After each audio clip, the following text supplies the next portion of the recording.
Well, we've been talking about diversity of Madhyamaka views within Tibetan Buddhism, and along with that, we've been putting in some perspectives about the broader human problem of coping with diversity, and within that particular coping with religious diversity. And you know, 2 days ago I said, you know, started basically saying, well, one way you can approach something that's out, what is coming from a place very different from yourself, is to try to bracket out your preconceptions. Or if that seems impossible, which in a theoretical way it is, but in a practical sense it's still helpful to try to open your mind. To the degree you just have to bring your perspective into the situation, then you think of it as an open give and take dialogue with the person who has a different point of view, where you're really trying to hear what they say and not just fit it into your pre-existing categories, and not just what they say about what their own view is, but like what they say about why they have a question or a concern about your point of view. And in that way, you know, try to learn from each other. Okay, so that was what I said the first day, and then we talked about this idea that thinking of it maybe in a Buddhist way, or in a way that you could take out of Buddhism and just say as a general idea, that we can think of difference in terms of these 5 ideas I put forth. One is that differences are never essentially or absolutely real. And so we shouldn't become so attached to them that we make the other person like absolutely different from us, or the other view to be like the enemy, or that there's an unbridgeable gap where there's no point of connection or common ground or space between us and the other. Point number one. And so that's like a reification of the difference. And then on the other hand, some people go the other way and have a kind of essential sameness as a way to solve their being stressed out over differences in the world. And we talked about that, you know, and say, well, in this case, sort of like deep down, everybody is the same human nature, so they must really have the same truth. And unfortunately, some of them don't know it. but it's a kind of an inclusivistic essentialism where you're okay with other people having different views because you know that deep down they can't be different from yours really, because of this, they're essential, right? So you're being very, that's the nice kind of essentialism. I tried to call it benign, but I didn't quite get away with it. And then, so those are the kinds of like ontological, you know, sort of types of essentialism about like trying to make things in a difference from another view is essentially the same or essentially different. And then when we do that, when we have something that's different, then we react to it in terms of like either really wanting it or being really afraid of it. Like novelty is something that's stimulating, you know, even to little babies when they're born, they do the experiment. If something's new, makes them like stop sucking in a pacifier for a second and make their eyes get a little bit bigger. And it's like, oh, that wasn't what was happening before, I should pay attention, right? So we're attracted to novelty, but then we're also afraid of the unknown, and we're afraid of the other, and we're afraid of something different, because it's always potentially a threat to destroy a sort of world, say a worldly mandala.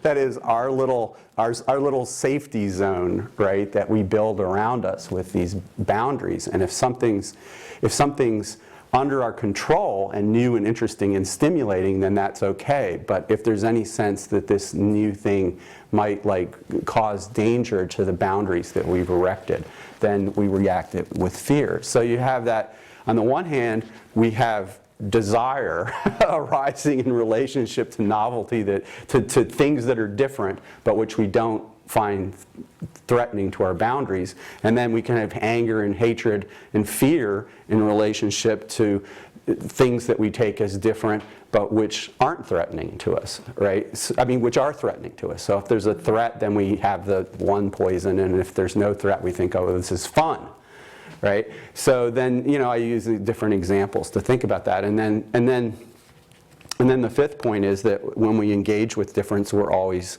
changed in the process of interacting with something that's different. I mean, we're always changing.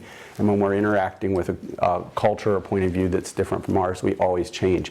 And sometimes those changes, how we react to those changes does depend upon about how the afflictions are operating. If there's, you know, is the essentialism taking us as essentially one with the person, and, you know, trying to ignore the very apparent differences, or is the essentialism going and saying, oh, they have their differences, and so they're really like a different kind of being. They might as well be from Mars as well. They're Martian invaders or demons then, say, like, because they're really so different. They're opposite of what I want to be there. So then we can, when we change in reaction to difference, it isn't always in a good way. You know, sometimes it's driven by these kinds of affliction-based reactions, but sometimes it can be in a good way. You know. If we come into it with the right approach of looking past this kind of tendency to exaggerate, to say, explain difference out of existence on the one hand, or on the other hand, take it as intrinsic and absolute, and just say, okay, this difference exists, but I'm not going to like make it into an essential feature of reality, exaggerate it, and make it that difference the whole basis of my relationship with the other person. Then you can have, you know, a kind of healthy change where you find what's valuable and what can be undefended, right? And say, okay, this isn't going to destroy me to hear something that what if I were to talk to a Muslim and hear something useful that I hadn't ever heard in 30 years of studying Buddhism? What would that mean? You know what I'm saying? Would that be, you know what I'm saying? It's like, if you can't like have a conversation with a person from a different religion with at least the idea that there's a possibility that they could say something interesting and useful, then I don't know if it's really a dialogue. That's my question. You know, can it really be a dialogue? Okay? It's just like, well, I'm listening to you so I can try to help you. Come along out of your lowly outsider point of view, right? And actually, I think a lot of interreligious dialogue is like that. Just exactly like that, which is why it's so frustrating. Okay, so anyway, then that's what I said before, elaborating on it. What I was thinking about today is one of the things I didn't really explore in that and just sort of take for granted is the boundaries of, like, when we're talking about, okay, there's us and the other, well, where do we draw the boundaries of what's us? And this is a really important issue, right? So, you know, in the first instance, my boundaries for us is me, and you're the other person I'm interacting with, right? So that's kind of the primary experience and why there's so much, you know, emphasis on realizing the emptiness of the person in Buddhism. And we have this, well, the way I've come to think about it a little bit is just that we hold on to an utterly contradictory idea of ourselves very strongly, and that is that we we are related, unrelated beings. We have to be unrelated, or we have this sense of that I exist in and of myself here, forcefully, vividly, appearing clearly, undeniably from my own side, right? And it's because I'm real and exist here in and of myself, then I can decide whether or not I want to talk to you and have a relationship, right? You see what I'm saying?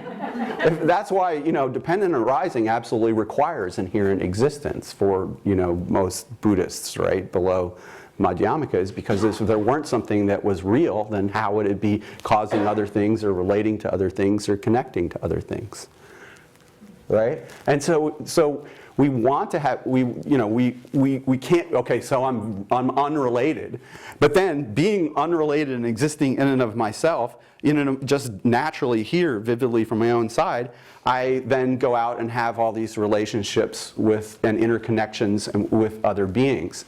And so it's like I have to be both in order to function in the world and to be, you know, my experience of myself as it goes along is that on the one hand, I'm standing on my own, you know, the Marlboro Man or whatever, you know, riding up. I don't need to even have a sidekick. I just ride off. I was like, I have a naturally existent self that just like is set up from its own side, and I can just do my own thing. So, you know, we have all these little catchphrases. There's no end of them, really, you know. Be your own man. And so forth. And then at the same time, people understand and quickly realize that they don't really have any life except, or existence, or even any sense of themselves except in relationship. And so, like, how do we like hold these two things that I don't exist except in relationship, and yet I exist in and of myself? That's the contradiction. And like I call it in Introduction to Emptiness, the married bachelor. You know, we have to be who I am, I have to be unrelated, and yet to be who I am, I have to be related. And it's like, so, but we don't think of the contradiction between thinking of myself as existing naturally in and of myself and then realizing that I can't exist except in terms of relationship. There's lots of ways to talk about that. And you can talk about it in terms of, you know, if you do it more psychologically, you can say autonomy and intimacy. You know, people have both of these kinds of needs. And there's this kind of oscillation between, right? Do you think in practice that we go from turning inwards and then finding we need to turn outwards and so forth? But it's like, this, behind it is this, why we can't just have this stable understanding is because we have behind it this contradictory idea. There's a contradiction in our basic idea of who we are. And Madhyamaka reasoning is intended to bring forth and put in our faces, not just once, but over and over again until it becomes a new habit of mind, the seeing of this contradiction, and thereby undermine that kind of, you know, unstable, contradictory sense of who we are that we have. Now, on the basis of that, we don't just, it's not just about the boundaries of the boundaries don't just end with my body that I'm attached to. There's really strong sense of us. Like, so when we're saying, who do you, people, right, will, you know, give their lives for their religion, give their lives for their country, give their lives for their family. People cling to identities other than the boundaries of their body, sometimes with just in a completely worldly context, so strongly that they're just willing to give up their body, even their only body. You know, it's like, I have only one life, but you know, what's it, Nathan Hale, right? I was like, right? It's like the country, if I only one life, too bad. I only have this one life to give for my country, because if I had more, I would give more. It's not my body that counts. It my sense of self that I strongly believe in and what I think is most important has been expanded out from the boundaries of my body to some larger social identity. Of course, this is really, really important. Might be better if it was more talked about in some of the traditional Buddhist texts. Because this is like the basis for like a lot of problems in the world, is the extension from, you know, our personal space of our aggregates out into the social space of groups and their interactions. You know, where people are saying, okay, well, I'll let my aggregates go as long as the American flag continues to fly. And it's like, do you know what I'm saying? And so therefore we'll kill as many of the people who are against that as possible. Yeah. So there's all different kinds of levels to which we all do this. That's how we work as social beings, is to have these expanded identities that, and then we can just think of it in concentric circles. You know, like we're doing metta meditation, but instead in this case it's I meditation. You know, how far out does the sense of I go? Does it just go to the border between Mexico and Texas? And do you know what I'm saying? Or so people, of course, and then other people, it just stops at their property line. Yeah. Or the gate at the end of their community's driveway, you know? It's like, we live in Windcrest. There's a guard out there. He has a gun. So, Call this we-go. we go? As opposed to ego. Oh, you have a name for it? Oh, I didn't know that. Okay, that's great. I haven't heard that. Okay, right, very important. We go instead of ego. She said we go. Okay, so we go. We go is very strong, powerful force in the world, right? And so the question is like, where do you draw the boundaries of like, and we draw them with different degrees of force at different places, and that's highly variable. You know, how big is your us group, and you know, and we actually have different us groups, but like our sense of otherness is stronger crossing some of those boundaries going out than others. Do you know what I'm saying? So like, where do you take as your like main boundary? Can vary a lot depending upon who you are as a person, but also the kind of culture and society that you're living in a particular point in history. It just becomes very different. So I just mentioned in this regard that how do Tibetans talk about Buddhists and non-Buddhists? Well, yeah, they do that too. But Insiders and outsiders. Insiders and outsiders, yeah. That's a primary we go for us is like, you know, is the Buddhist non-Buddhist boundary was just expressed specifically all the time. That was normal. You didn't say Buddhist in Tibetan. You talked about the Buddha Dharma, but there was and you could say followers or teachers of the Buddha Dharma and so forth. But normally, if you're just saying, okay, you're distinguishing Buddhists from non-Buddhists, you just use Nang or Chi, in or out. Yeah. So.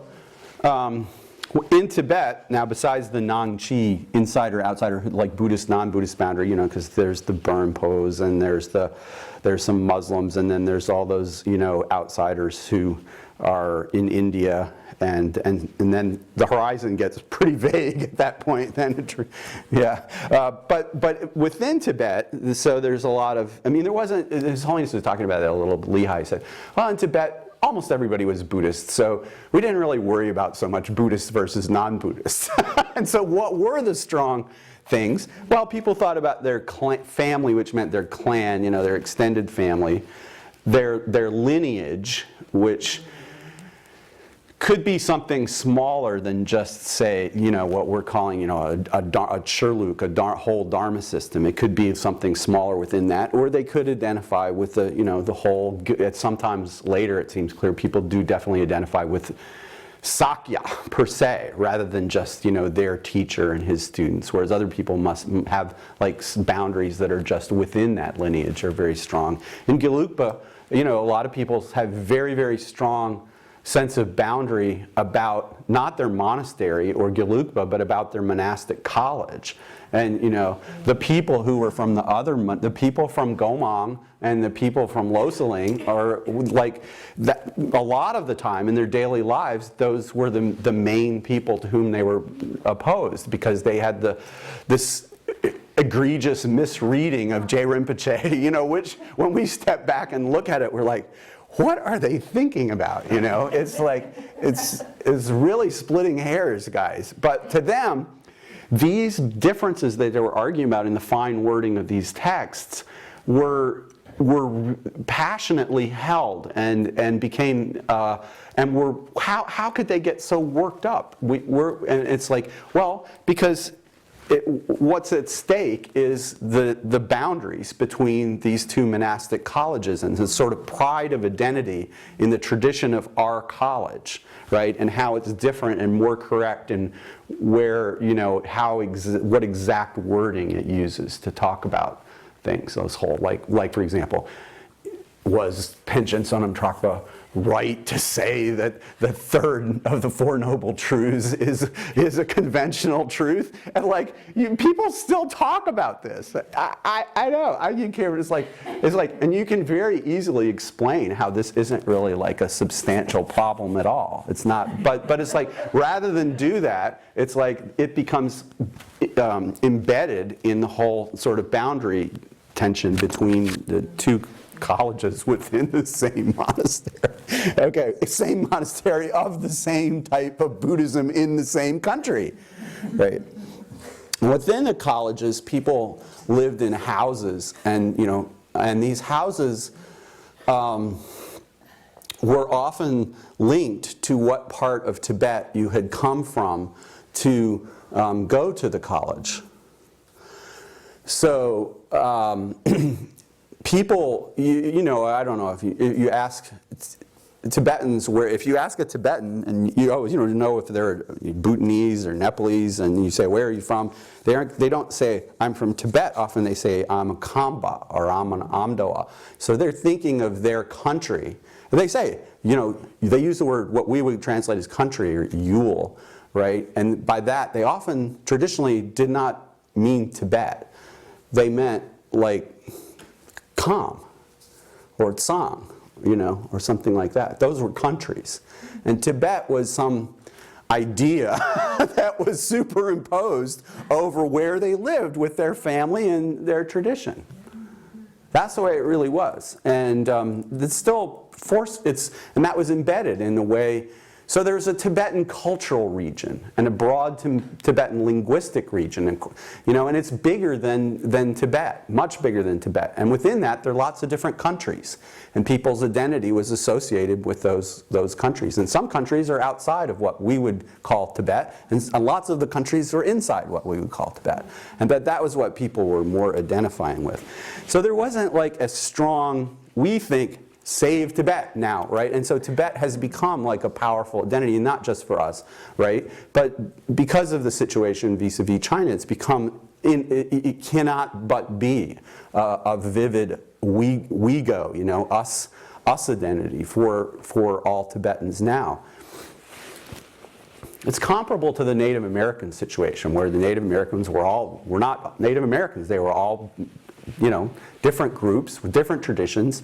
Sometimes they fought with each other, sometimes they got along with each other, but they weren't Native Americans until there was another group of people conquering all of them, right? And then there became gradually, not even all at once, but gradually over time, a kind of Native American identity coalesced, right? More or less. I mean, there's still not even clear that that's the strongest boundary for a lot of people, right?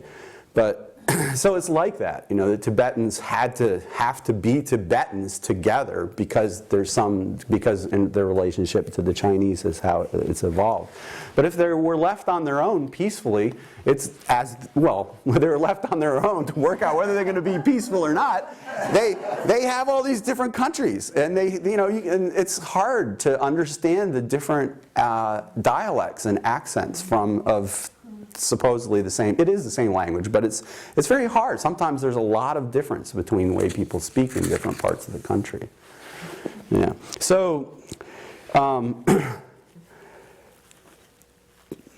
Tibet's early history had kings, so we can at least think, or that at the time of the first diffusion there was, if not a country, there wasn't necessarily a nation, but there was some kind of central government that was ruled by a single monarch, and that this person in some way exercised power that extended out over a region that included people who had different dialects and thought of themselves as being in different countries, but they were all under these kings of Tibet, some of whom were good kings, meaning that they were helping Buddhism, and some of them are bad kings, which we designate from the point of view of they're not helping Buddhism, right? And it's all from a point of view. It's from a point of view, right? So these kings sometimes had wars. Being kings of Tibet, they could have wars with other countries, like China. So this is like an important part of telling the contemporary story of Tibet as a country, is to look back, way back to the time when Tibet had at least, I don't know, we don't want to say a national sense of identity, but it had a king, and the king could organize and marshal enough soldiers such that they could have actually a war with China. And you can see markers of where there was a war between the boundary between a place called Tibet with a king and this other place called China. But when we come to the time of the second diffusion in the 11th century, and from then down until, well, we'll see. But we come to the time that there isn't really a strong there isn't a sense of Tibet as like a nation or a country that's all unified. You have people having this sense of identity with their clan, their lineage.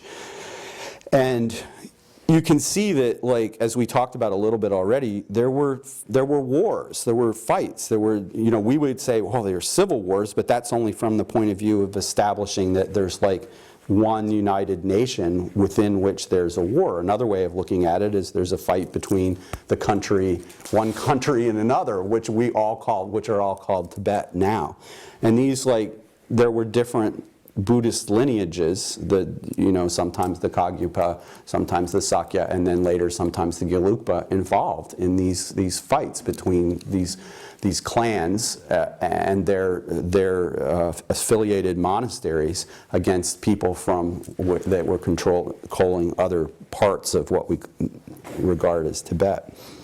Now, a lot of times then they were also doing this because Tibet didn't have this strong, well-organized military institutional tradition. The winner was often one who would be most successful in getting the most powerful outside allies. So if you could get, for a long time it was whoever could get the Mongols, whoever was like the current head of the Mongols, you want to get that person on your sect's side, and then you could like have a lot more control. Maybe, I mean, not the same kind of control that we think of as a strong national government having today, but you'd get a lot of control relative to what was there before in a central government, because it would be backed by these, like, the threat that like a Mongol horde could come down, right? And which they did sometimes if they didn't like what was going on. So, and then, so Sakya Pandita, which we talked about, the Sakyas basically, up until the time right before Tsongkhapa, the Sakyas were put in charge of Tibet because they had the patronage of Genghis Khan's son and his sons. And then another example is that, like, as I said, the Dalai Lamas get the name Dalai because the third Dalai Lama won the patronage of another Mongol, Altan Khan, and Altan Khan gave him the name Dalai, which means like ocean, just like Gyatso in Mongolian. So, and then at that point, you start to have an increase in gelukpa power, but it's not like everybody's just on board with that. The Kagyupas and Song are not content to now be under a kind of gelukpa central government backed up by the Mongols. So there continues to be conflict. And the fifth Dalai Lama is supported by another Mongol, Gushri Khan, and this brings to the end, ultimately, a long civil war, as the Dalai Lama refers to it, between, U and Song, between the two.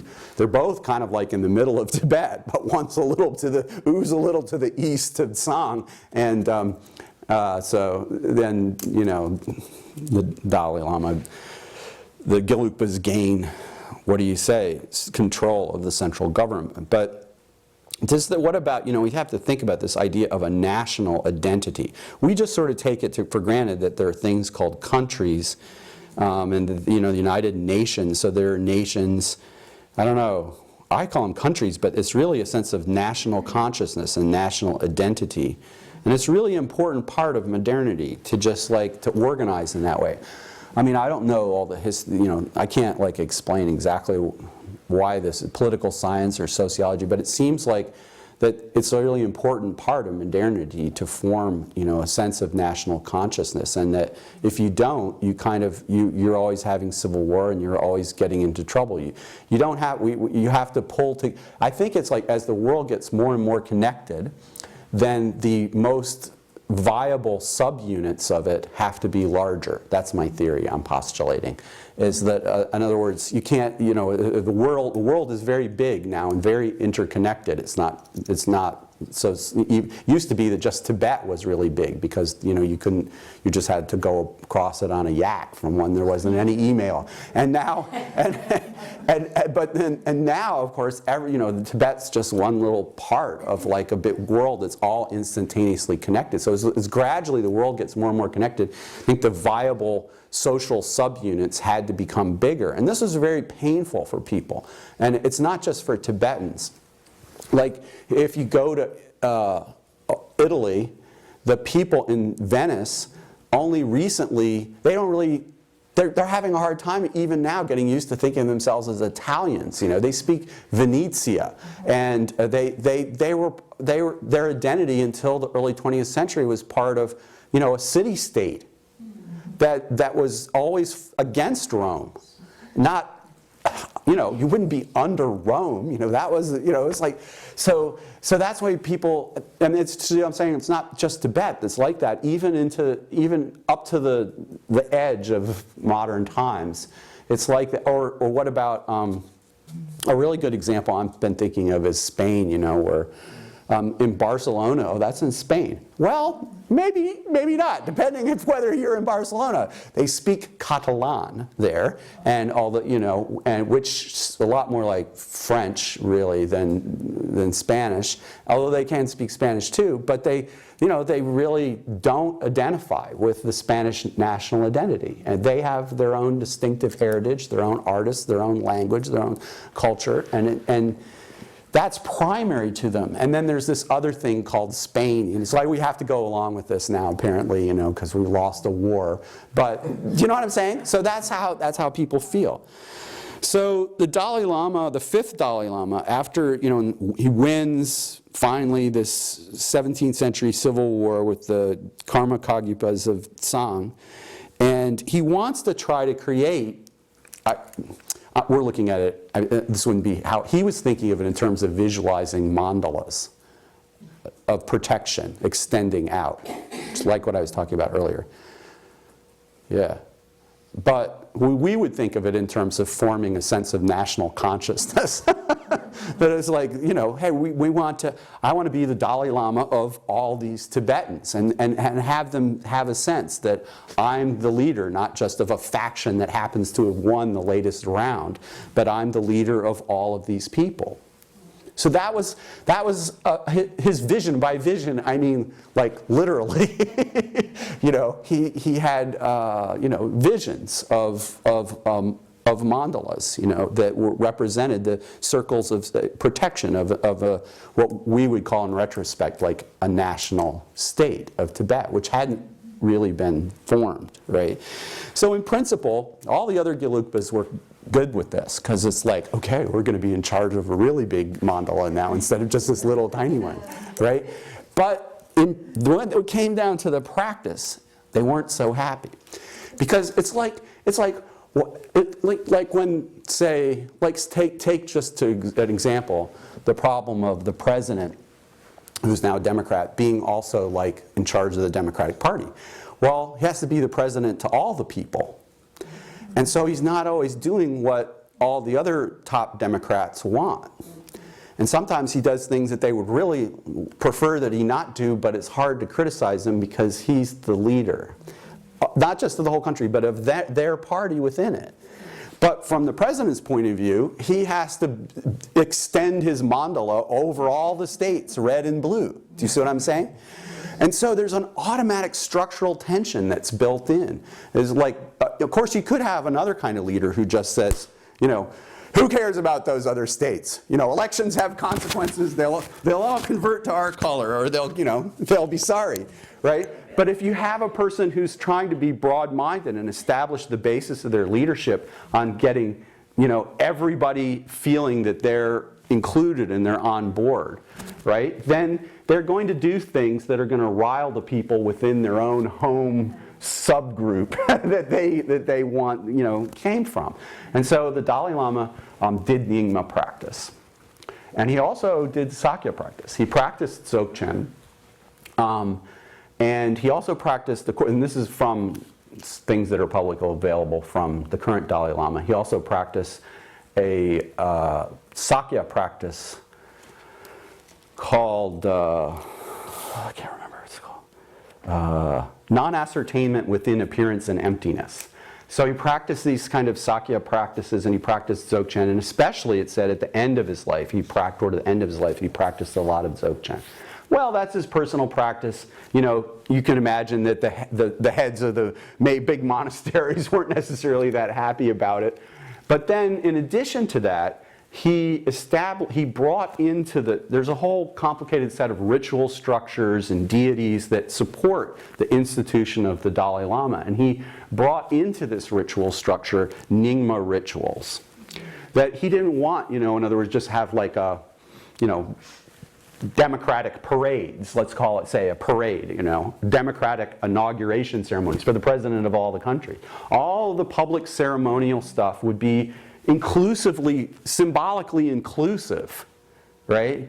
So to say that not everybody within Gelukpa was okay with that is an understatement. You have the beginning, there's like a huge tension that goes on to this day. And just like there's a, you know, between the leaders of Gelukpa proper and the Dalai Lama, and it's like, so who's really in charge here? Is it the Dalai Lama who's like trying to be the Dalai Lama of all the people? Or is the Dalai Lama sort of an organ, a figurehead that's put up by the major Gelukpa institution? Well, the answer is both, depending on when you look. The fifth Dalai Lama was very strong, and he, you know, during his lifetime had won out, you know, and said, we're going to have this inclusive approach. And the 13th Dalai Lama and the current Dalai Lama have also taken that approach. But the other Dalai Lamas in between, either by choice and, you know, in disposition, or because they were weaker, or because they didn't grow up, were more like, okay, rule on the basis of Gelukpa authority, not on the basis of an authority that uses rituals and symbols that are inclusive of all of these different kinds of Buddhism. Okay, so obviously he met strong resistance to this. The fifth Dalai Lama met strong resistance to this within Gelukpa, but he wins out while he's alive. But after he dies, then, of course, the sixth Dalai Lama doesn't really play an important role, and the seventh Dalai Lama puts all the Nyingma stuff out of the Dalai Lama institution, and from then, you know, probably down until the 1970s. The, you know, rituals that were performed within the Dalai Lama's home monastery, you know, for the ritually support the life of His Holiness were Gelukpa based, and not including, you know, supporting the Dalai Lama by representing him as the leader of all Tibetans, not just Gelukpas. So, to put it in another way, to say, like, after the fifth Dalai Lama dies, you have then, going into the 18th century, a period in which you have Gelukpa rule. Not like a Dalai Lama who's like the Dalai Lama of all the people's approach, but like you have Gelukpas who are in charge of a country and are not necessarily always that sympathetic in the way they do things to the people who haven't followed J. Rinpoche's great, you know, in fact, who are criticizing J. Rinpoche in their books and so forth like that.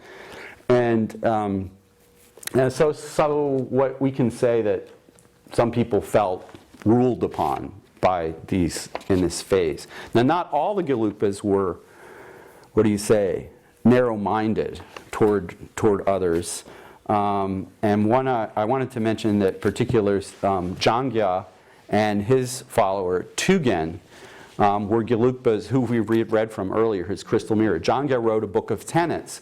So he was like, you know, like, let's study all different kinds of systems and try to see, you know, what they're really saying. It wasn't like we're going to agree with them. It's not like we're going to convert to them. It's not like we're going to say they're all equal. But he was like, he came from a frame of mind of like, let's look at like lots of different points of views, not just to show why they're evil, but to try to understand what's worthwhile in them. And you know, sort of, you get this idea of the Buddha's Dharma pharmacy, right? It's like Buddha didn't, these are things, all these different kinds of things are things that Buddha taught. And So we don't want to just mix them all up together, take all the medicines and pour them into a big pot. We don't want to throw out all the medicines except the one that we think is best. We want to present as fairly as we can all of these things and see which ones a person's particular disposition leads them to. But Tugen, his disciple, Tuken Losang Triging Nima, just maybe he was asked to, or maybe it was his disposition, he went even farther.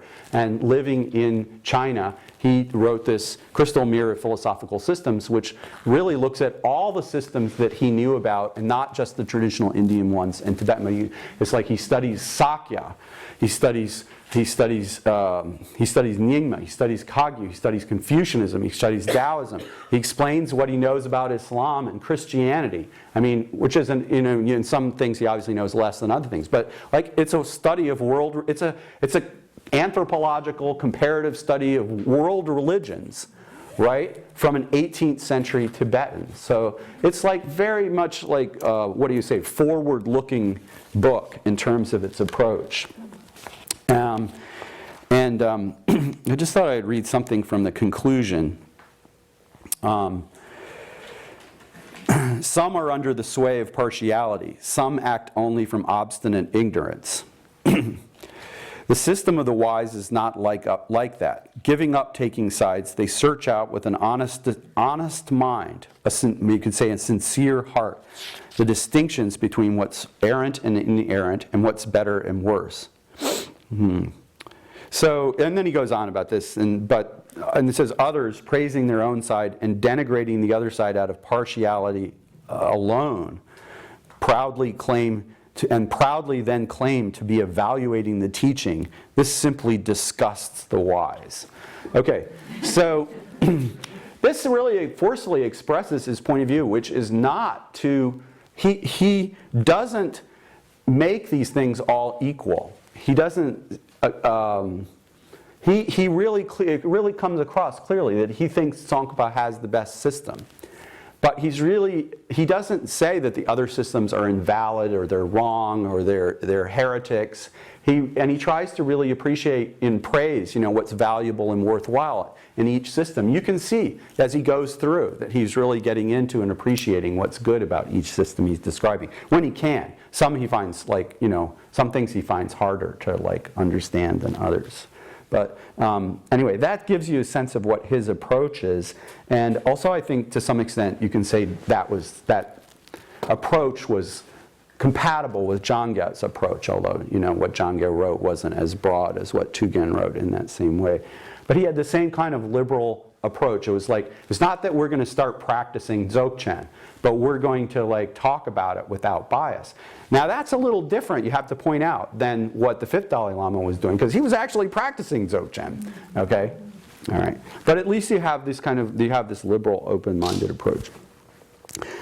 So in this kind of situation where you have some kind of liberal gelukpas, but they might be in a minority, and some of the other people are feeling ruled upon from the outside by a gelukpa hegemony that people say. That's the context in which you have arising in the 19th century this Rimay movement, a nonpartisan or no sides movement in eastern Tibet. And it was founded by, especially by Jamgon Kongtrul Lodrö Taye, who had both Nyingma and Kagyu lineages. And then the co-founder, Jamyang Khyentse Wangbo, was a very kind of dyed-in-the-wool Sakya. And they were in eastern Tibet, saying we have to, there's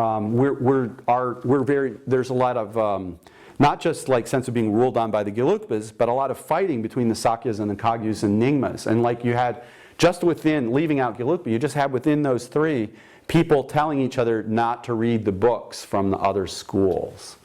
And so they had two problems. One, fighting among themselves, and then having the Gelukpas who, were ruling over them. And so in the face of that, the idea of this movement was to take a open-minded, inclusive approach that really sort of seriously looks at reads other people's books and really tries to understand what they say, and then figure out in the most open-minded way that they can, how to see how it fits into a broader picture. You could kind of say it's like comparative theology or something like that. Instead of saying refusing to read a book because it's not from your sect, you know, reading it and trying to like figure out like, well, how you don't have to agree with it, but how does it sympathetically fit in with, you know, a broader system? So, you know, as they did that, their main, as Carr was saying, no, Bronholtz was saying, is like the corporate identity, use that word, the tagline in which they use, the approach what they used to synthesize things was Shendong.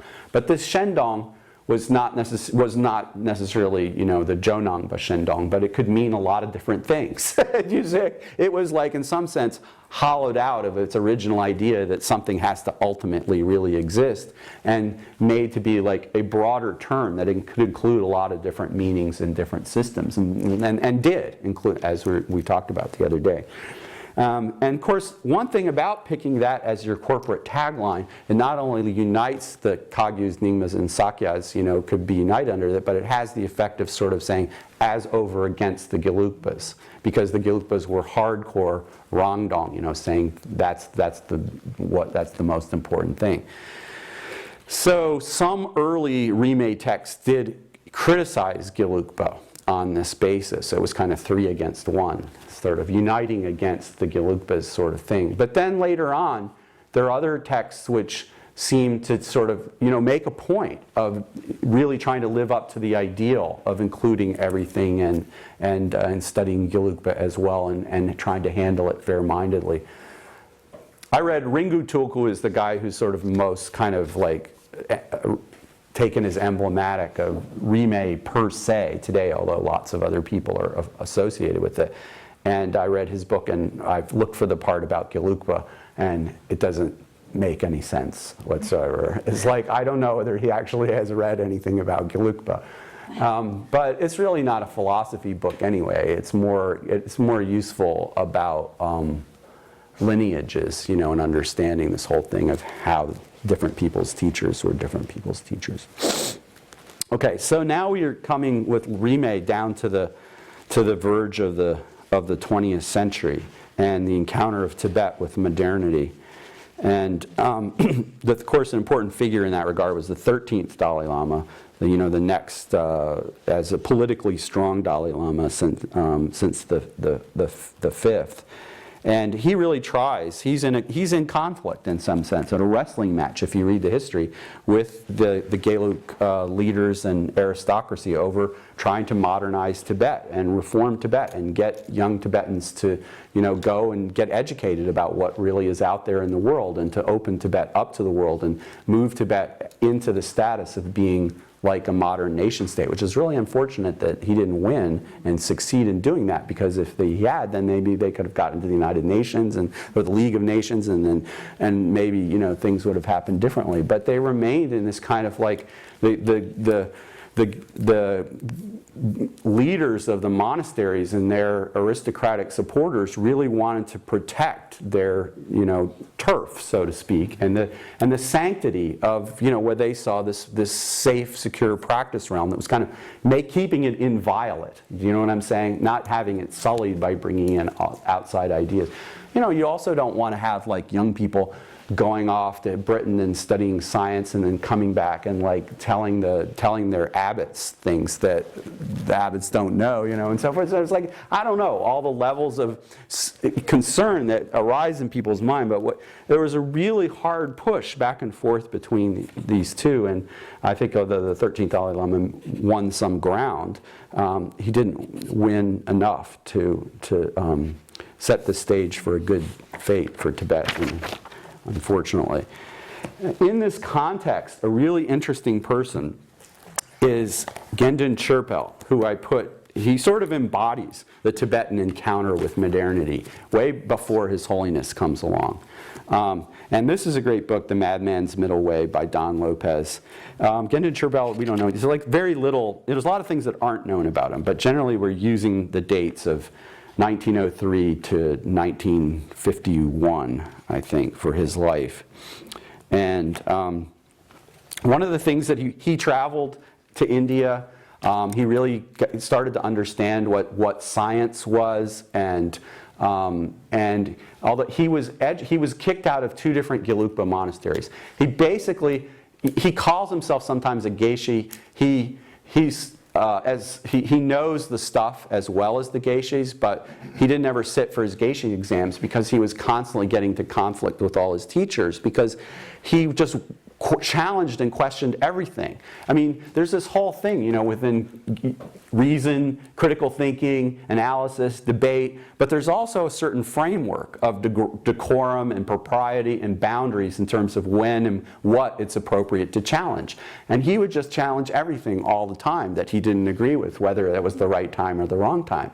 And he got under everybody's skin, and so he would get kicked out, and then he would be resentful and angry about having kicked out. It wasn't like he was very yogically easy with this. It was like very disturbing to him. And so he studied not just gelukpa stuff, although that was his home tradition. He studied Gyalpa stuff and Dzogchen, and he wrote all kinds of things. You just can't imagine. He wrote poetry. He wrote manuals, erotic manuals. He wrote travel journals about things that he saw in India that are really extraordinary. He also tried to get Tibetans to believe that the world was round.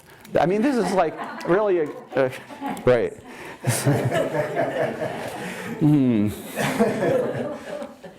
This is a little bit of what he says about science. Now I offer a sincere discussion for those honest and far-sighted friends who are members of my Buddhist religion.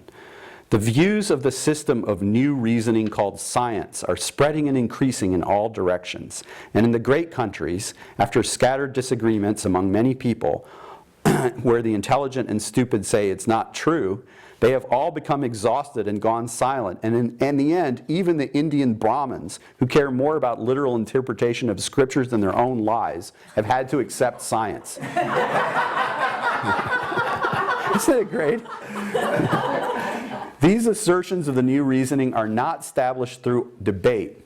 For example, a spyglass constructed by new machines sees thousands of miles as if it were the palm of one's hand. And similarly, a glass that sees what is close by makes even the smallest atoms appear the size of a mountain. And then he tells a little bit about how Christians tried to fight about science and lost out. And then he knows all this stuff. So, even so, when we Tibetans hear a mere mention of this new system of science, we look wide-eyed and say, oh, this is so heretical. There is the danger that if we will eventually come to believe this baselessly in this new religion, we will lose all faith in the Buddha, like these Mongolian communists. Therefore, so no matter what aspect is set forth in this new religion taught by our teacher, the Buddha, no matter what aspect is set forth in this religion taught by our teacher, the Buddha, whether it be the quality of reality or how to progress on the path or the good qualities of attainment, there is absolutely no need for us to feel ashamed in the face of the reasoning of science. Any essential point in Buddhism can serve as a foundation for science. And among the foreigners, some of the many scholars of science have acquired faith in the Buddha and become Buddhists, and some have even become monks. Isn't that extraordinary? I don't know I don't know. I'm just saying, it's like, this is probably in the 1940s that he wrote this. So I don't know what he's talking about. But anyway, that's what he says, right? So, I mean, this is like, isn't that interesting? He's so far ahead of his time when you read the stuff he writes. Here's another thing he says. Having become an open-minded person who sees the important and the unimportant, you should strive to ensure the survival of the teaching so it remains together with the new ways of reasoning. Otherwise, if fearing complaints of others, you act stubbornly, then you may gain a lot of friends and advantages now, but only for a short while. Please pray that the two, this modern reasoning of science and the ancient teachings of the Buddha, may abide together for tens of thousands of years. Wow. You can hear, like, also in the way this is written, the way he talks about it, he's really afraid. He's really afraid for Buddhism as a Buddhist that the Tibetans are not going to get with the program fast enough, and it's going to be to the detriment, It comes across. So, and there's one other thing that I just have to give you a sense of what his philosophy. He wrote what's called book, a massive Madhyamaka book, which Don has translated the root text and given an explanation of the commentary here. And it's called An Ornament to the Intention of Nagarjuna.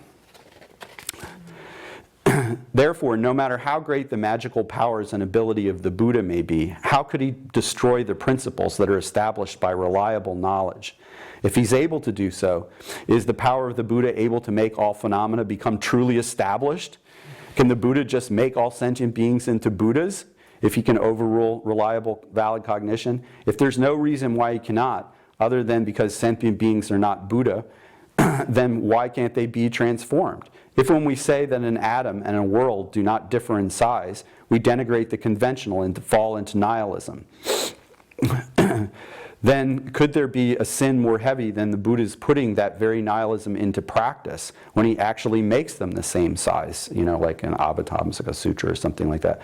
To decide that in general an atom and a world differ in size, but then to have to make many exceptions, such as saying that the Buddha is doing so as a special case, is proof that our sense of what constitutes reliable knowledge is leaking out in all directions. If this is not understood well, the Buddha's making an atom and a world equal in size is not a case of making the unequal equal by reason of Buddha's immense power. It is not because of the mind of Buddha, which has the nature of non-dual wisdom, cannot be bound. Is it not because the mind of Buddha, which has the nature of non-dual wisdom, cannot be bound by our decision based on a conception that sees large and small to be contradictory? And then he goes on to say that in the book of Gadam it says that Atisha displayed various miracles, such as placing his entire body inside a small tsatsa mold, after which he said, everything we did today is counted as a contradiction by logicians, but if they want it counted that way, let them count. I'm ready to roam through India and Tibet, swearing that the way things exist is certainly not like that. Okay, so this is like, he's an ex-gelukpa, you know what I'm saying? He's in revolt against the gelukpa. He's saying your whole idea about conventional reliable knowledge doesn't hold up in the face of what we see about how Buddha actually does things and other yogis do things. Then he has this phenomenal treatment, this is the last thing I'll do from this, about sort of looking at how gelukpa commentators act. It is true that in this way, our minds constantly oscillate between clinging to existence and to non-existence, and there seems to be no method for abiding in something other than that. That's like what I was saying earlier, and we keep going back and forth between exaggerating and minimizing how things are. However, referring to the middle path as that which is the center of existence and non-existence is very clearly set forth by the Buddha. He says, Kashyapa, existence is one extreme, non-existence is the other. And then he gives other sutra quotations from the pile of jewels and so forth. However, when scholars these days, and he means gelukpa scholars these days, hear a scripture that refers to neither existence nor non-existence, the first thing they do is seek out the identity of the speaker of the scripture.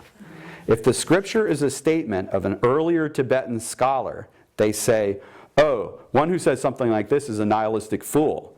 But if they find out that these words were spoken by the Buddha or by Nagarjuna, then they patch it up with words like, the statement does not exist means does not truly exist, and so forth. And he goes on and gives all these examples of how this works, and just like goes on about this. And he says,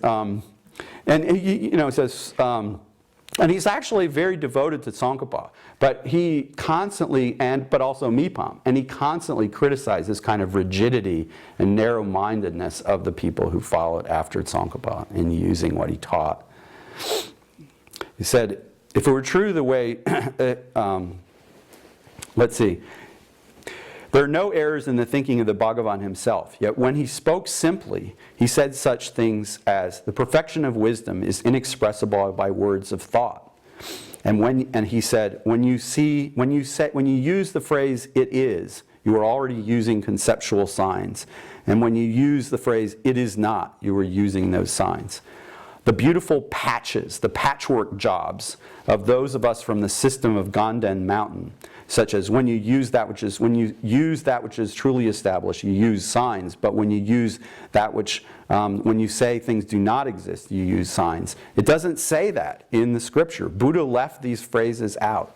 In this way, the Buddha himself taught a doctrine that lacks some of the finer points. He's not really saying that. He's being sarcastic, right? He's saying, you gelukpa interpreters would have to say that Buddha was a little sloppy with his adverbs, you know. So anyway, that's the kind of way that, and I think he embodies, you know, in both in terms of approach to science and his kind of open-minded approach to looking at different things and being confused about it, perhaps, embodies a lot of the modern situation. And but then there's like different ways of reacting. You know, this is one way of reacting to the confrontation with modernity. I was trying to think about like, well, what are the different ways that when we come up against religious difference? I mean, one thing is to try to create a synthesis. You know, we won't call it a synthesis. We'll call it a new revelation, or you know, we'll discover a text inside a mountain, and it will contain a doctrine which like seems to blend together like amazing things that were good about, say, Islam and Hinduism into one new thing. You do what I'm saying? So synthesis is a possibility. Then there's inclusivism. You know, we talked about, you know, it's like, oh, everybody's those good saintly Hindus won't go to hell according to the liberal Christians because they're anonymous Christians, or the Baha'is, that everybody has their own kind of way of connecting to God and so forth. So it's like everybody's okay because they're part of my system, even though they don't know it. And then the other two that we know are pluralism and fundamentalism. And you know, for pluralism is what His Holiness explicitly advocates. You know, but it's a little bit harder to get to because you have to hold this balance, which when you're willing to live with difference, to say this is not the same, and yet I don't have to make it into an enemy, and I'm willing to live together. And it's like, okay, you have a situation where the Tibetans they don't actually have a country, a nation, a national consciousness, but there's a problem of like, how can we create a national consciousness and create a pluralistic national consciousness at the same time? It's sort of, you know what I'm saying, it's like the challenges are very difficult. And so the alternative, if you can't really get to the pluralism point, is a kind of fundamentalism, or could say purity. I like the word, the sort of seeking to maintain the purity of what we have received against these, you know, potential contamination of these different ideas that are coming in. You can see that impulse, you know, in the people who are fighting back against the 13th Dalai Lama. But in the case of, you know, religion, a contemporary of the 13th Dalai Lama, who's a really important figure in this, is Pabongka, who lived from 1878 to 1941. Pabongka was not like some high lama to begin with, but he made himself the key religious figure of his generation because of his power as a teacher, as a public speaker, particularly of Lamrim. And everybody had probably seen that book, Liberation, in the palm of your hand. And it's not like, you know, this is Lamrim full of stories and vivid teachings. And, you know, he gave that teaching at the request of a laywoman. You know, it was like these were public teachings, just full of colorful, inspiring stories. And so he drew lots of people to him. He was like a very it's like, you know, he didn't start out as like a high tulku in some hierarchy, but he became like the most important, you know, Lama in many ways of his generation, not counting, you know, like somebody like the 13th Dalai Lama, but it's like somebody for the 13th Dalai Lama to contend with because of this, like the charisma. And in the first part of his life, his approach was inclusive, or we could say liberal in some ways, or open-minded. In fact, he actually may have practiced Dzogchen in the first part of his life.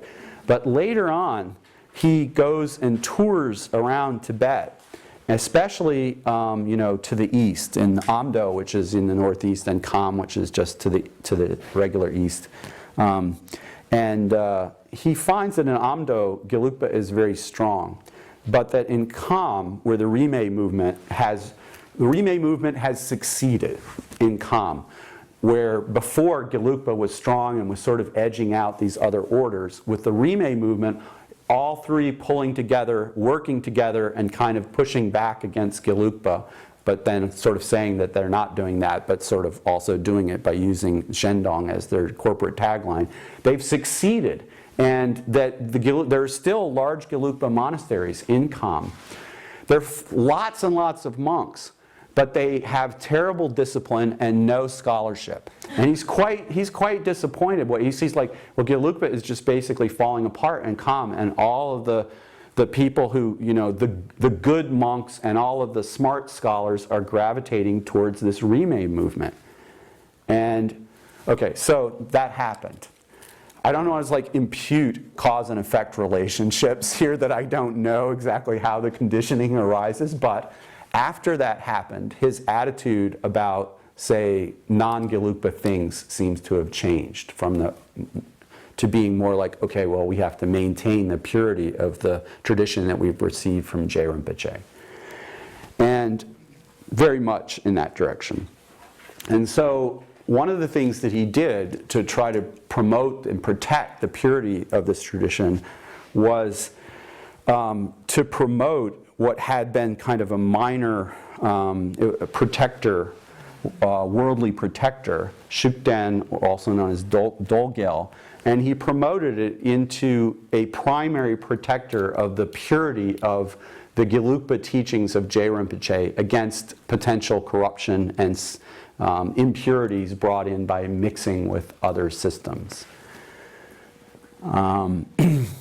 And he also seems to have, he gave new titles to this, figure that had been a fierce but somewhat minor protector that had been associated with both Sagya and some Geluk, but wasn't like a major figure. Apparently, one source says that his mother propitiated Dorgel or Shukden. So he had a family connection to this god, and he promoted this god, and then there were new stories about the history of this god, which we won't go into. But he promoted this god into sort of like saying that this was a super mundane god, that this was an enlightened being, and that this was the primary protector, not just like a minor protector of Gelukpa. And so this is, in one way, you can argue it's like, well, this is like when you have a revival. When you have trying to create a spiritual revival, you never say, especially in Tibet, right? You would never say, I'm making up something new. You're always saying, we're going back to the fundamentals of the origin of the tradition and getting away from these modern corrupting innovations. But in fact, he sort of had brought one thing new in, and that was this idea of promoting this protector who had not been like an important part of the tradition before into this role being its main protector of its purity. So his main disciple, Pabongaz, was Trijang Rinpoche. And so while Pabongaz was alive, the 13th Dalai Lama had put some restrictions on Shukden. He didn't allow Pabongaz to just like run wild with promoting this new Shukden thing. He put restrictions on, like, for example, saying, like, this is a worldly protector, I don't care what you say, we're not going to have this, like, being worshipped inside the monasteries. People want to do it outside the monasteries or privately, that's one thing. We're not going to have, like, big ceremonies in the monasteries for this. So the 13th Dalai Lama had some pushback against this Pabongaz's promotion of Shukden. But when the 13th Dalai Lama died, there wasn't anybody to enforce these restrictions. And so the Shukden practice grew and spread. And Trijang Rinpoche, then, who was Pabongaz's primary disciple, became one of the young Dalai Lama's two tutors. And so his other tutor was Ling Rinpoche, who was not a propitiator of Shukden. So you have one person from the Pabongaz line supporting Shukden, and then the other not. Now, it's not really like, you can't really say that, like, oh, everybody, who propitiates Shukden because their teacher told them to do that necessarily had some kind of attitude about closed-mindedness or fundamentalism or purity or something like that. So I don't want to impugn anything to Trijang Rinpoche in that way. And His Holiness always speaks, of course, with great respect. But at the same time, he says, well, I don't have, so you have to you don't always have to do everything your teacher says. You have to examine these things. And he considers that he's, had indications that maybe he should go in a different direction with that. So, His Holiness. His Holiness, of course, is a genius, among other things. His character, and qualities, in terms of his energy, his compassion, his charisma, the breadth of his learning, the quickness of his mind, the way his mind responds to things, the way he's responded to the challenges that Tibet's faced, in just an extraordinary way. He's such an inspiring figure to me and to many of us, that it's sort of hard from our point of view to feel that he's not intrinsically lovable in and of himself from his own side, and therefore why would other people not love him? And then it's like, huh? The Chinese say what about him? They think he has terrorist camps outside Dharamsala, and we're like, what? It's like, you gotta be kidding. No, they're not joking. I think that, and it's like, it's very hard, for us to fit into our mind that other people could have a different point of view of him. So I was, with some of you, I guess, also at His Holiness's teachings of the Great Treatise in 2008 at Lehigh, and one of the things was that I was introduced. There was a PR person for Lehigh. And she tried to get me to talk to the representative from Xinhua News Agency, which is the organ of the Communist Party of China. And this man was so upset that people were, liking to hear His Holiness, and we're all there to hear His Holiness. And that, he was very angry at His Holiness. And when the PR woman introduced me to him and said, well, here's somebody who can tell you a little bit about the situation from a different point of view so we can have a dialogue, the man wouldn't look at me. It was a very weird thing. We're standing here and he's like this body just locked and rigid, because he didn't want to hear anyone who would say any things that might be good about the Dalai Lama, But of course, it wasn't just that. There were also these other kinds of people who were angry at the Dalai Lama and were chanting. And I won't say what they were chanting, but it wasn't nice.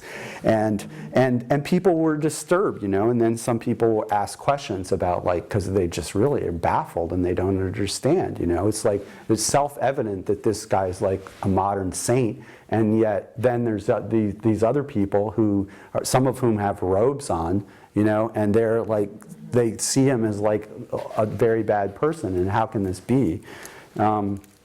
So I think that's in some sense where we do have to have a little bit of understanding, and His Holiness has said things about this.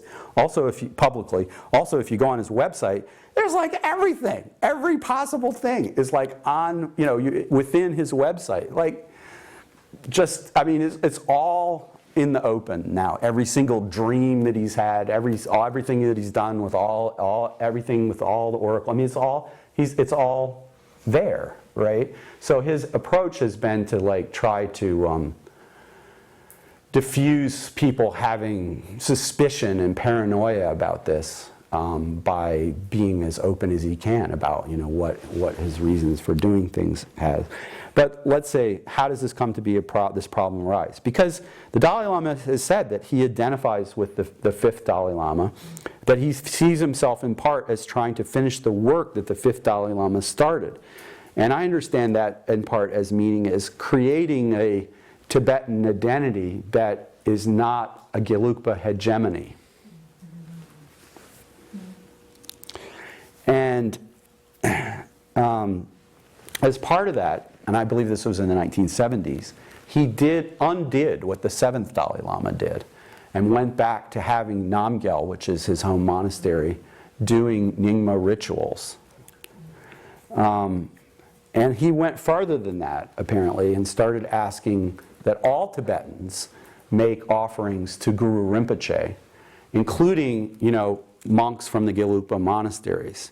And some people are very unhappy about that, like not just a little bit unhappy about that, right? And especially think about it, it's like a lot of these monasteries now have people who are worshiping Shukden, not just propitiating, but worshiping him as a super mundane protector of the purity of their dharma.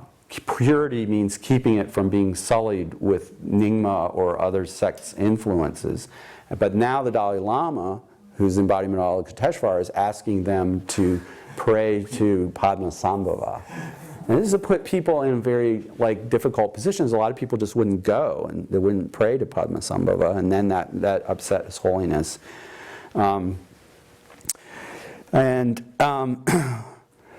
We also know that around this time, because His Holiness has explained this, that he had been studying some commentary on Shantideva with the Nyingma Lama, and he wanted to go on from that to study some Nyingma tantric texts with this same Lama. And he asked Ling Rinpoche, who was not the propitiator of Shukden, but his other tutor, what do you think if I go, do this tantric, this Dzogchen stuff? And Ling Rinpoche, shall we say, batted an eye. He said, this might be a problem, or said something like that, gave him an indication. He didn't forbid it, right? But he said, he raised a concern about where that might lead. And this led His Holiness to begin a long investigation of the history of this Shukden thing. And he realized that, that this spirit had always been around, and that it had, it had a kind of fierce quality, but it hadn't been identified as a super mundane being that should be worshipped until the time of Pamukha, and then his own tutor, Chijang Rinpoche. And that before that, it had always been understood as a worldly, wrathful being that could be, used for outer protection, but not worshipped within a temple as a protector of the Dharma in that way. So he feels that, frankly, he said that his religious freedom was being violated, that he didn't really want to continue to, he'd been worshiping Shukden, but he didn't really understand what it was, and now that he did understand what it was, he decided to stop doing it, because he was going to, he's the re-embodiment of the fifth Dalai Lama. He's going to finish his work, and this requires him to understand what's going on in Nyingma and these other practices. So, right about that time, unfortunately, but probably, I don't know, not coincidentally, maybe not, there was a book published by a disciple of Trijang Rinpoche's. And this book was published in Tibetan, right? And this book is a Shukden book that tells a lot of stories about bad things happening, not just to Nyingmas who are opposed to Gelukpa, but more so to Gelukpas, lots of bad things, sickness, losing all their wealth, having problems and when they're reborn, many kinds of, heart attacks and many kinds of sometimes violent deaths, unexpectedly and suddenly coming to people, and coming to Gelukpas who were not maintaining the purity of what Tsongkhapa said, but were mixing it up with Nyingma. And so His Holiness was very unhappy with the publication of this book, and I think he interpreted it in part as kind of a threat on himself, because that was, he was going exactly the opposite direction, and people probably knew that. So he then did what had been done before and say, no, we can't have, worship of Shukden as any kind of public thing in the monasteries. If people want to privately you have your private right of religious freedom to worship who you want, but as far as like I'm in charge of gelukpa, we're not going to have a protector whose like job it is to destroy any kind of like connection with these other sects and ward off any kind of sort of a well, it's like a reified boundary. In other words, like this is like someone who's an enforcer, right, of not doing exactly the kind of things that the Dalai Lama wanted to do. And one of that is that it create this broad intersectarian basis.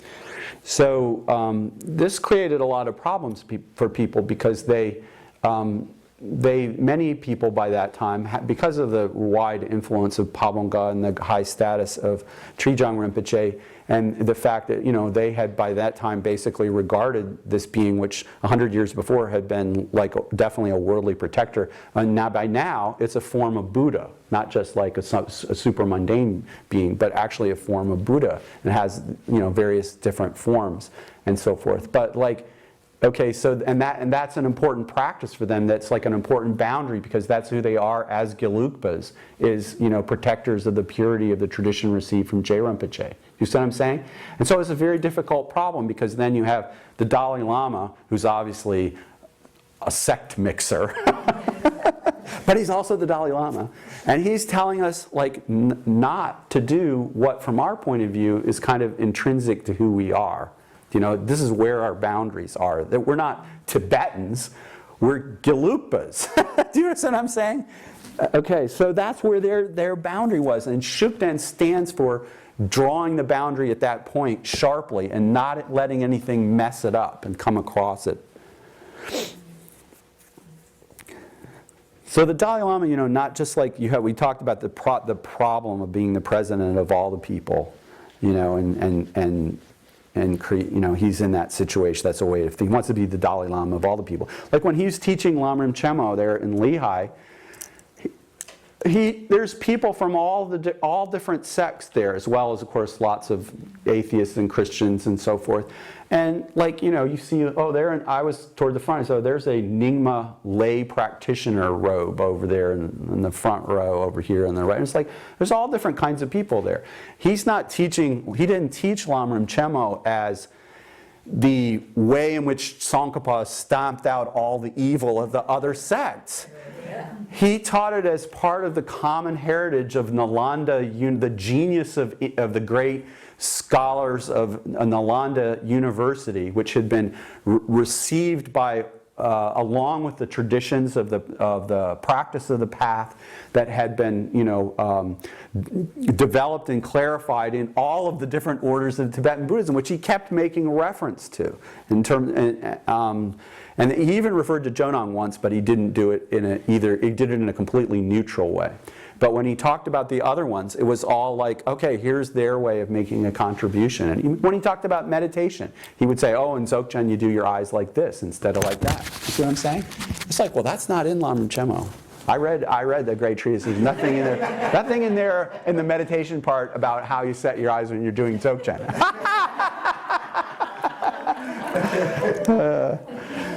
So he's teaching the book as the Dalai Lama, not the gelukpa enforcer. Do you see what I'm saying?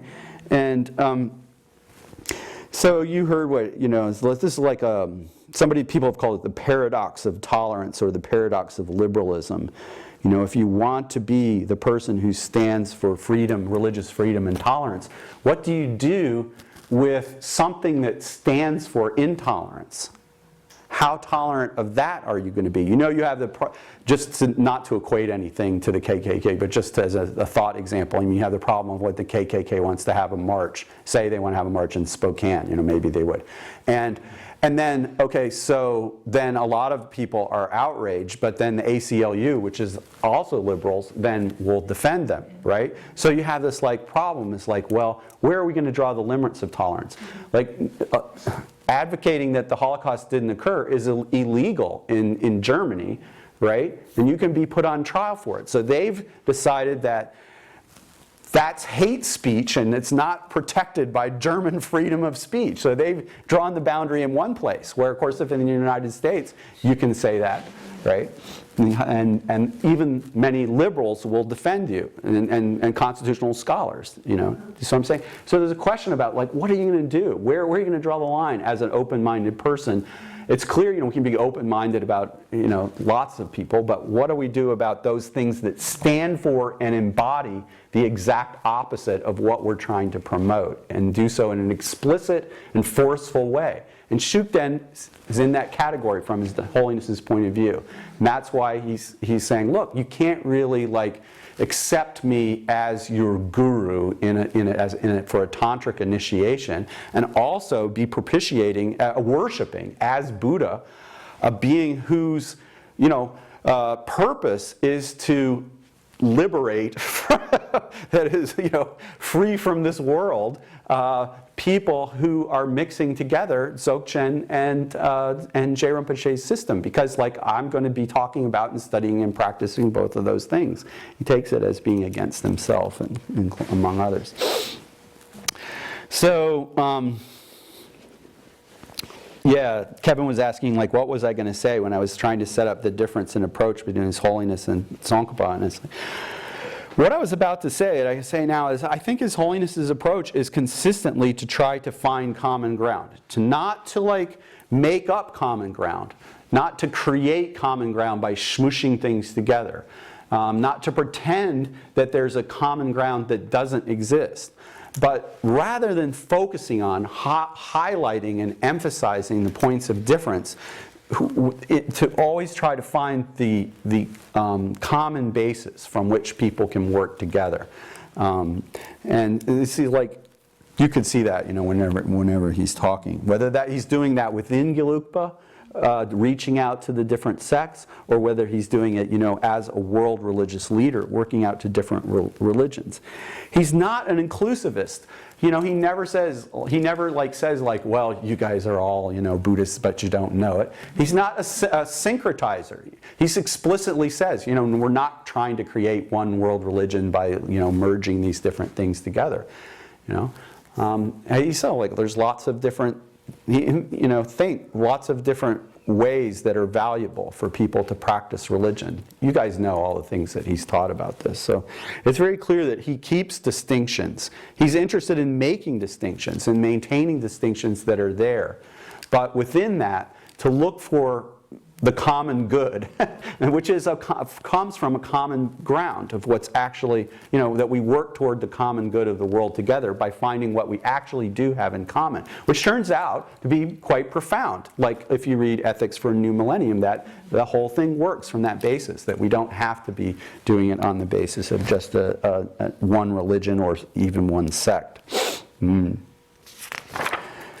Tsongkhapa, on the other hand, could not just, like, say, my view is that Nagarjuna is trying to say that things don't inherently exist, so let's meditate on that, and then leave it at that.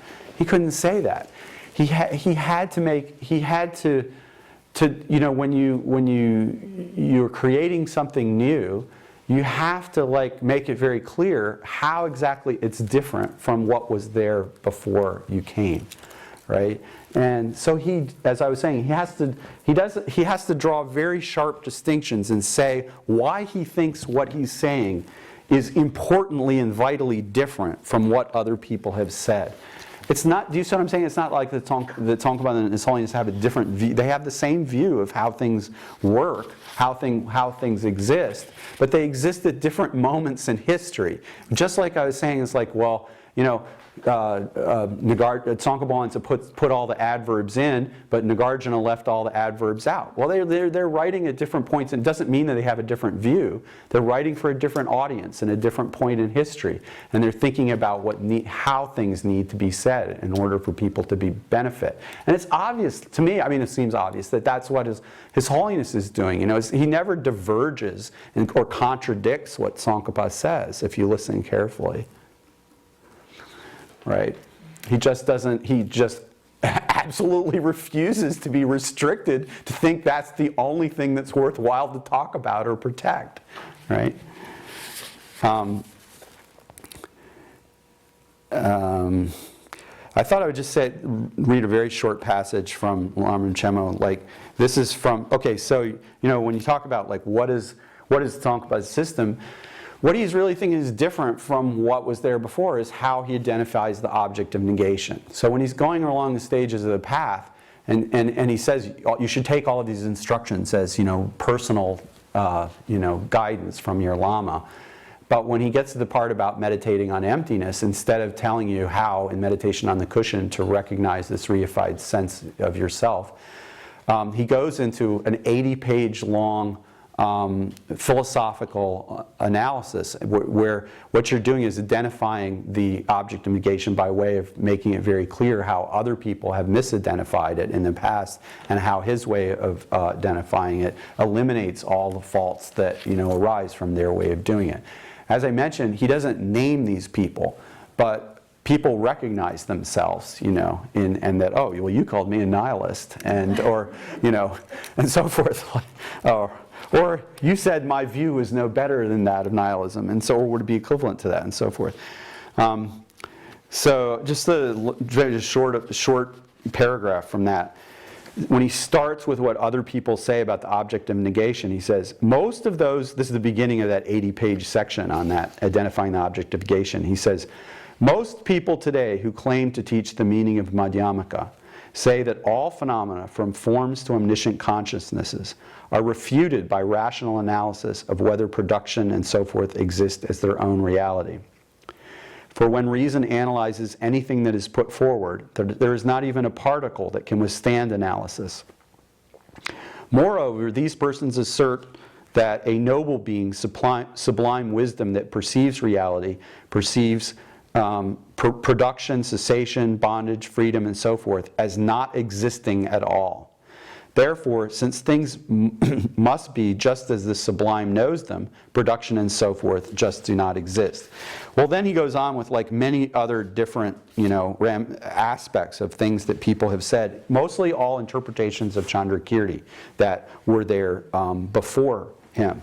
And he said, look, you know, he said, we're followers, and then he said, we're followers of Chandrakirti, but these people have totally misunderstood what Chandrakirti is saying.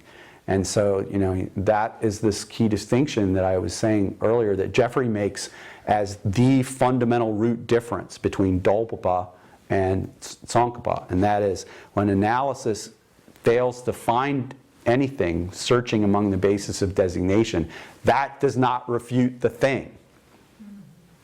And that's like that's what the point of the whole, you know, it's like, this is the point of these 80 pages, is to get people to understand that point.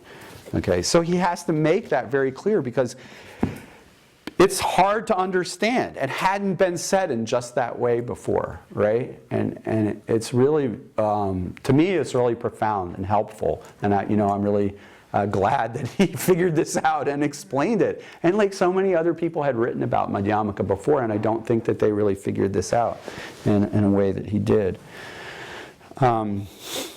So that work is done. His Holiness doesn't need to do it over again by going around like what Mipam said, once the word tree has been said and someone's understood it, then why do you have to keep going on and on about like all the the types of the tree and how each of its needles is arranged and so forth.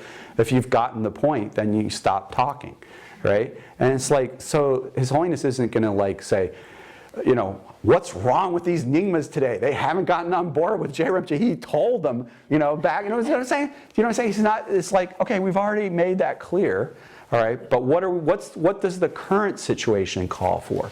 How a form body appears in response to what the situation requires. Compassion is responsive and attuned. It's not just like there to impose, right? So the Dalai Lama carries, when he went out of Tibet, he carried the book with him, right? He talked about that this was carried it on his person as he was going. So he carried this book out into the new world, right? But going into that new world, guided by that book, he comes, okay, this is a world where Tibet's in crisis, and we have to figure out how Buddhism relates to science, and we have to figure out how all of these different sects are going to get along in this crisis exile situation, and we have to figure out how to relate to different religions. How can you step up to so many problems and deal with them? It's just phenomenal that he's, what he's accomplished. If he had just said, oh, well, we have to just realize that they've messed up about the object of negation, do you see what I'm saying? It's like, how would this have been helpful? All right.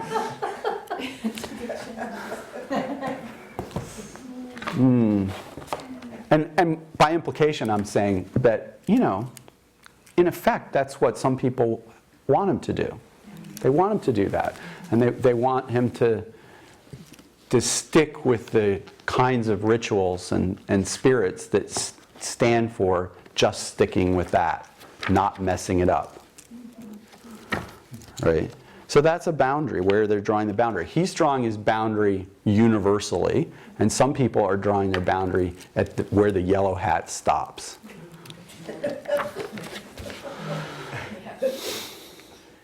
So you guys have all read this.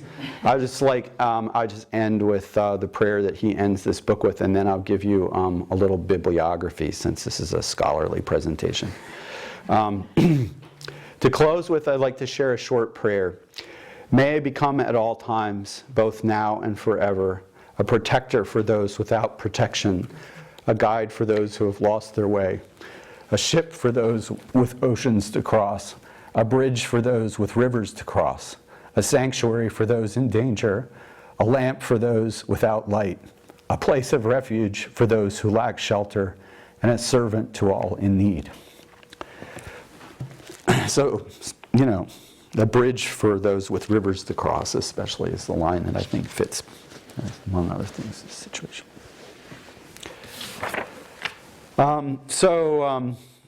I didn't know all these things before I came here. I didn't know some of them, but I've been sitting up in the night figuring out how to explain it. And so I just thought I would mention a few books, because I haven't mentioned them all. Now, I'm not going to tell you all the books that I brought with you in my heavy suitcase. But I'll just tell you sort of some things, and they're not all at the same level. But anyway, generally, on what do the different sects of Tibetan Buddhism say? The books that I've just looked at is sort of a broad background. Power's introduction to Tibetan Buddhism is surprisingly good. The more you look at it, the more you're like, okay, I think I underestimated this. It's actually a really good book. And it sort of stands next to Reginald Ray's trilogy. In the book, he has Reggie Ray has a 3-volume introduction to Tibetan Buddhism that's all very readable. And the volume called Indestructible Truth has, long stories about each of the 4 orders of Tibetan Buddhism. But it's not very detailed on philosophy and practice. There's a lot more about inspiring stories about the teachers and the things they did, whereas Powers doesn't have so much of that.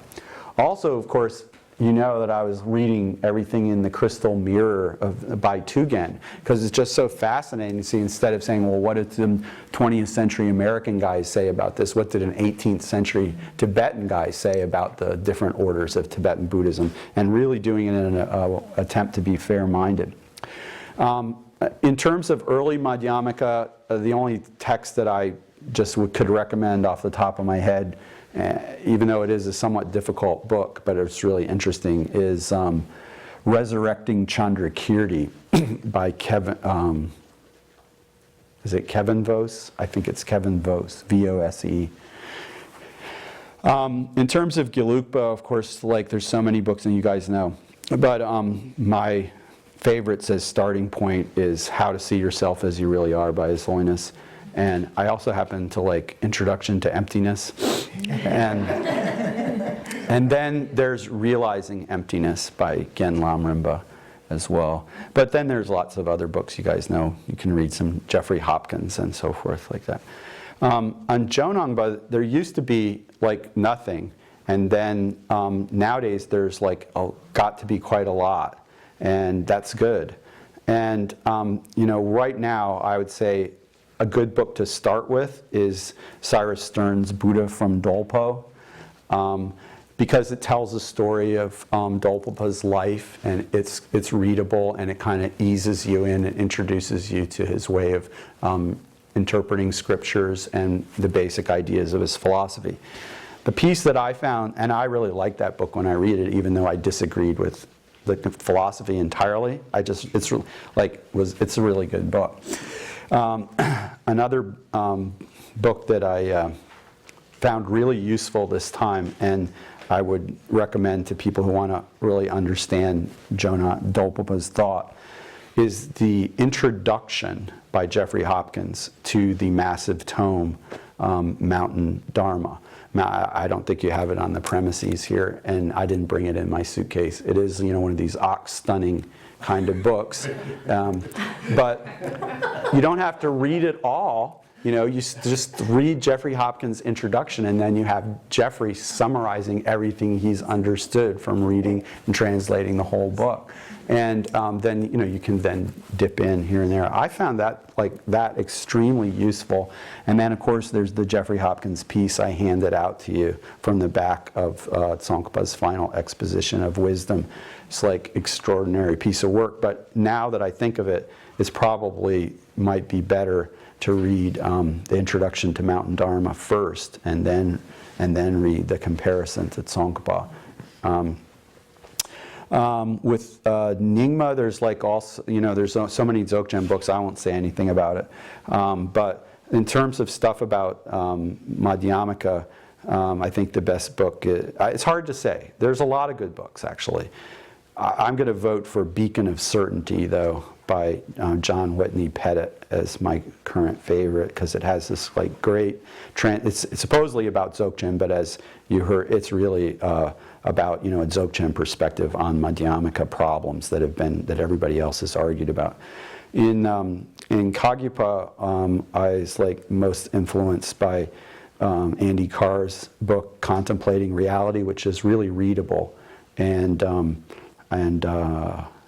I don't know whether it's everybody's cup of tea, but if you want to see a really readable karma kagyu approach to some of the things we talked about, then that's a book. And then Karl Brunhold's book is if you want the ox-stunning approach, then The Center of the Sunlit Sky is a very readable, although very, very long, systematic approach to trying to explain the Kagyu tradition of Madhyamaka. That's what it is. And then in Sakya, I guess the one book that I would mention that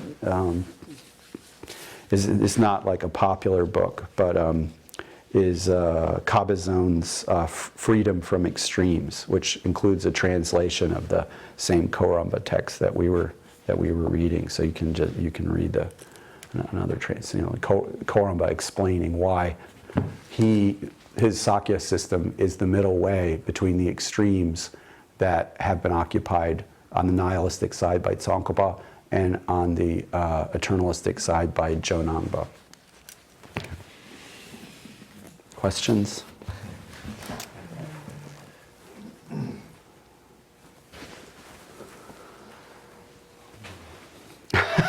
Nothing lurid? I avoided the lurid, didn't I? Yes, very well. No blood. No gore. No question, but just a comment. I'm not a scholar, or scholarly not inclined. Yeah. And the reason that I came back was the kind of things you said at the end. Yeah. Because your heart is in it, and you present things in a way that mostly go over my head, but that has a heart and connects with everybody, I think, that comes into this room, and really, really appreciate your style and the way of sharing Buddhism. Oh, thank you. I feel like I'm sorry that I'm talking over people's heads. And it is, I don't have enough time to fully get the right level, and then also there is that the guidance I've gotten on this is to go in the direction of helping people to stretch a little bit. And then you guys do know so much. Do you know what I'm saying? Because, I mean, I'm always surprised by what you do know. I don't have quite the barometer of, like, sometimes I'm telling you things you know better than I do, and other times I'm saying things that you don't have the step that's before it. So we do the best we can.